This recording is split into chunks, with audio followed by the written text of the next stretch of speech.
Okay, so I got a comment asking me, what are your flashbacks typically like?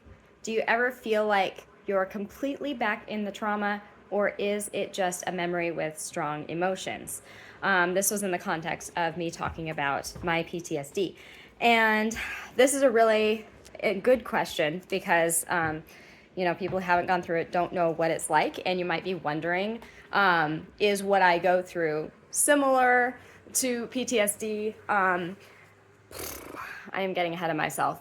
Just answer the question, Heidi. Okay, so what are my flashbacks typically like? Do I ever feel like I'm completely back in the trauma, or is it just a memory of strong emotions? So, the most important thing that I really want to stress with replying to this is that it starts with the feeling that there is currently an active trauma happening.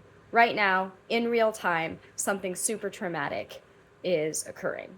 It floods your whole body. It's just like a bear comes into the room and your whole, like, all your adrenaline is activated, and that fight or flight, that something really really bad is happening. And this will happen when nothing bad is happening. You're just sitting there minding your own business, and whatever it is that triggers your flashback happens. And that could be a sound, it could be a smell, it could be the fact that everyone's left the house and you have a trigger for being alone. It can be pretty much limitless. Anything that reminds your body that, oh, this was the case when that other traumatic thing happened too. It could be that it's a sunny day and your trauma happened on a sunny day. I mean, there's no limit to what the trigger could be. But it's not like you see something and you're like, oh, hey, that reminds me of a trauma that happened. And then you're like, yeah, that trauma is really bad. And you're remembering it and your emotions come up. That's not really how it tends to work. That's not how it works for me. That's not how it works for other people that I know with PTSD. I can't say definitively that this is how it works for everyone. But for me, it's a sudden trauma is happening right now. Bad things are happening right now. And then it's so disorienting because there's still, I still have my working brain, and I'm like, but nothing's happening. nothing nothing bad's happening, so you're fine. But every cell in my being is still going, no, no, no, bad things are happening, bad things are happening, run. And run or hide or make yourself really small. Like there's whatever my survival to that trauma was at the time. That's what my every cell in my body is screaming at me to do. And I'm like, but it's fine. So a flashback for me is just an instantaneous, no, trauma's happening right now, right now, right now. And so then I usually have the presence of mind to be like, okay, but nothing bad is happening, which means I am probably in a flashback. I am probably not experiencing trauma right now. And so then I do all the grounding exercises that I learned in therapy and some that I made up on my own that seem to help. And I also kind of try to figure it out because that actually helps me feel more in control if I can figure out what is being triggered. There's not always a memory associated with it. Sometimes it takes a while to figure out what memory is being triggered because it's not like oh yeah, this is what I'm remembering and I feel bad about it. It's the instantaneous trauma's happening now, and it's not happening now. And so I try to, usually I need to wait until I've calmed down a bit to try to analyze it, but it helps me feel more in control when I'm like, oh yeah, that's right. A lot of my trauma happened when I was by myself. And so sometimes when I suddenly realize I'm in a room all by myself, suddenly that brings it all back. And that might sound really silly to some people, but it just, when I realize that the way I feel remembering it matches the fight or flight mode, the way that I felt when I was triggered. And I was like, That's probably what it was.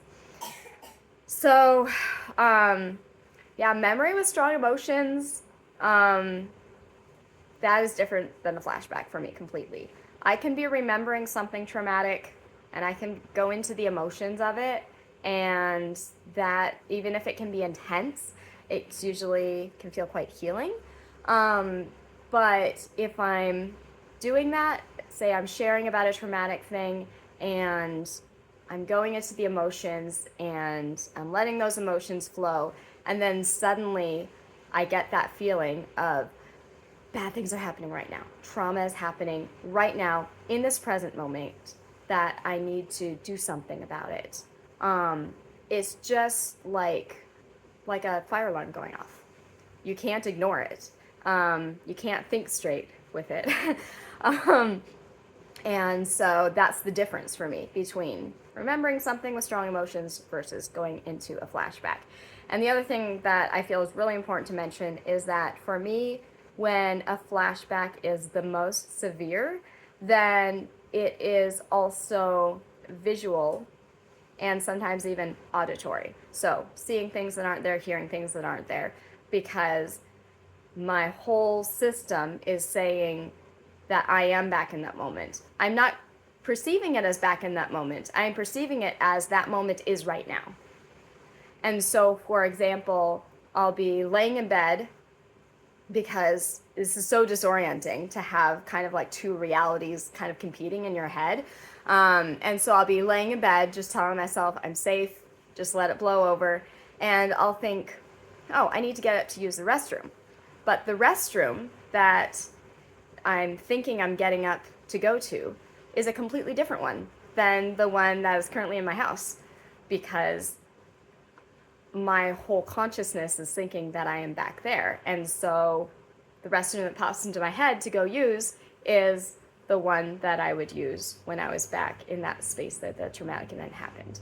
So it's very disorienting to be laying in bed, having your eyes closed, oh, I'm going to pop up and use the restroom. And I sit up in bed and I get up to go use it. And visually, my eyes go, wait a minute.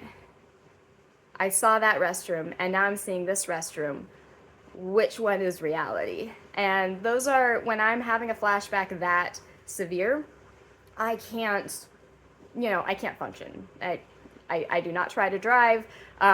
If I have work or school or whatever, then I have to call in sick. I'm not able to even fake any semblance of sanity in that moment. I I can't even have a conversation with my husband. All I can say is, I'm in a flashback, I have to lay down.